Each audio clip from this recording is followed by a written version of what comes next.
In 1964, unbeknownst to Dick and myself, we were unacquainted. We went to a rugby match. It was on the lakefront of Chicago at Waveland, and there was a team that was called Chicago City. It was a spin-off for the University of Chicago. There were only about 2 teams around at that time, and they were playing the University of Illinois, which had a former running quarterback named Mel Myers, who ran up and down. He thought it was a track meet, not a football game.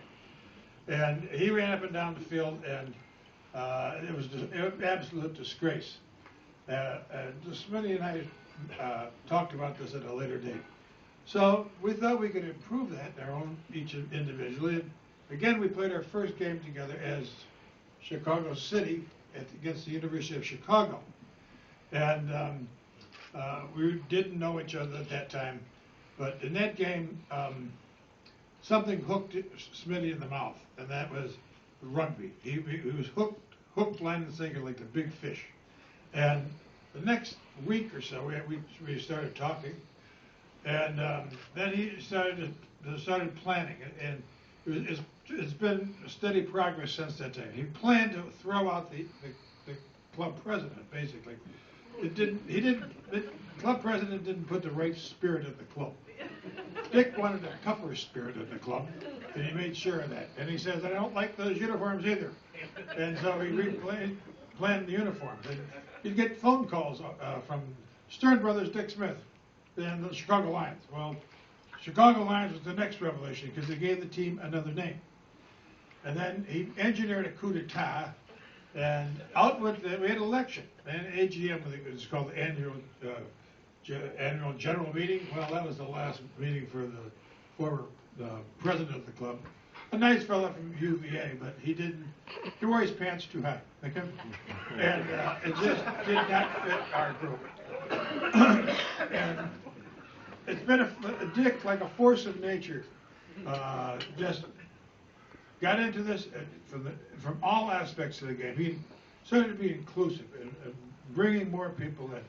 He had plans. He had designs. We're going to be a major team. We're not going to be a spot on the map. We're going to be a major force in rugby.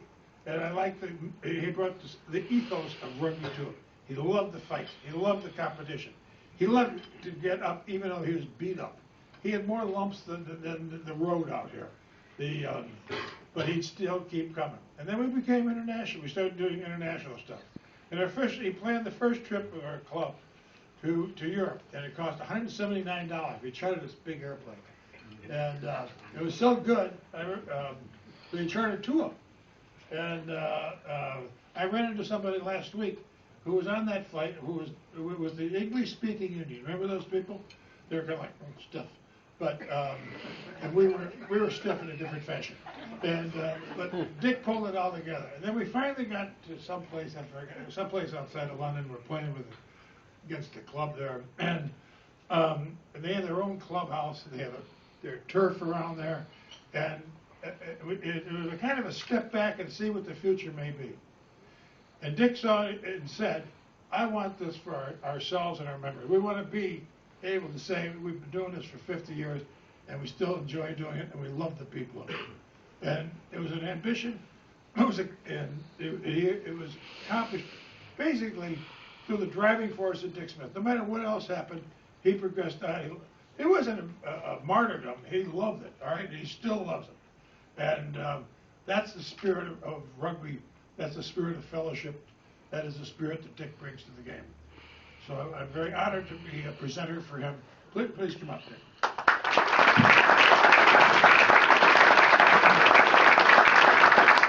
Mike sitting in his seat? Is Mike sitting here? Don't let him near the microphone.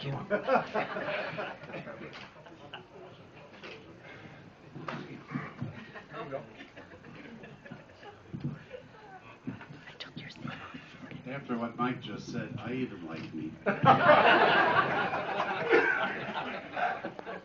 And it goes without saying that doing all those things, not everyone did like me. You know, I don't know where 50 years has gone. The people have changed, I've changed, the game has changed. And it's just spectacular, you know, but I'm still, when I get up in the morning, I still look in the mirror and I, for some reason, see a 210-pound flanker. Now, stop laughing about that. Yeah, and you know, and then you're brought back to reality when you least expect it. For example, a while back, Nick Fedorenko, Rich Early, and I were in Chicago to watch the Lions play. And we had 3 hours to kill, and we didn't want to sit in a bar. And so we went to Lincoln Park Zoo, and we were walking around. And this is really embarrassing, disturbing. Because when we were walking past the elephant compound, they were throwing marshmallows at us.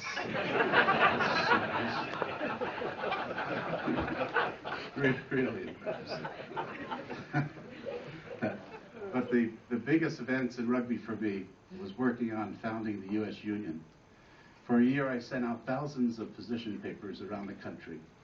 When I reached all the people that we wanted, and we figured out that they all wanted the same thing. We called a meeting in Chicago for June 5, 1975. The night before our meeting, we hosted a dinner for 100 people. It was at this dinner that everyone found common ground to form a union. In rugby, there are always unsung heroes. And that night, there were 3 people.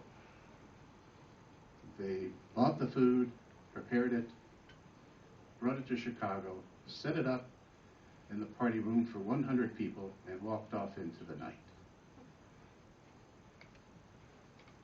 Those 3 people are sitting right there. Madeline, Kim, and Paige.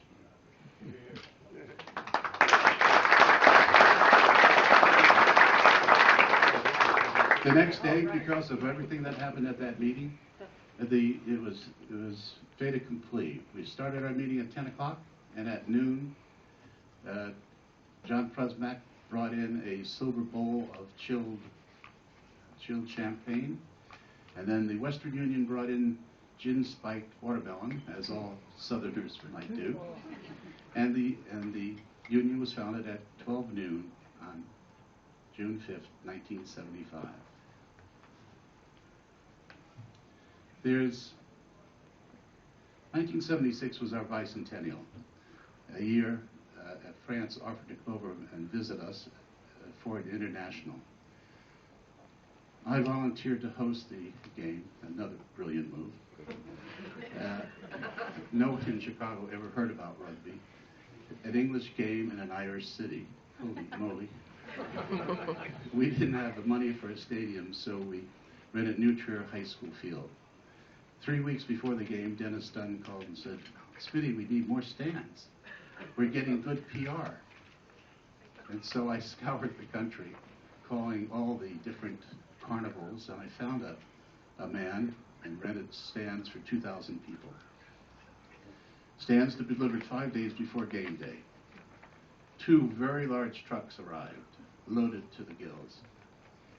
Dennis calls me and said, "The high school boys who were going to help us didn't show up." I said, "Dennis, please ask the drivers if they would help you unload and put them up. We'll pay whatever they want." And so they virtually held us up. They wanted $500 each, and we had to agree to it. So now, the reason I mention this is to make the comparison between today's international and the wonderful weekend of parties and get-togethers and great camaraderie, and the difference between back then, when these 2 people and Dennis were unloading the trucks. Oh, I forgot to mention, one of the truck drivers was the carnival fat lady, and the other driver was her hubby, Mickey the midget. And I swear to God that this is the truth. And we never told anyone because if the French ever heard about that, it just would have killed us. Well, anyway, The game has changed, and we've changed, and we're looking for a great game tomorrow. And I really appreciate Tonight. validation. Oh, tonight, excuse me. You see, my family put me under penalty of death if I had anything to drink. And before I spoke, and this is so unusual to speak in a sober tone.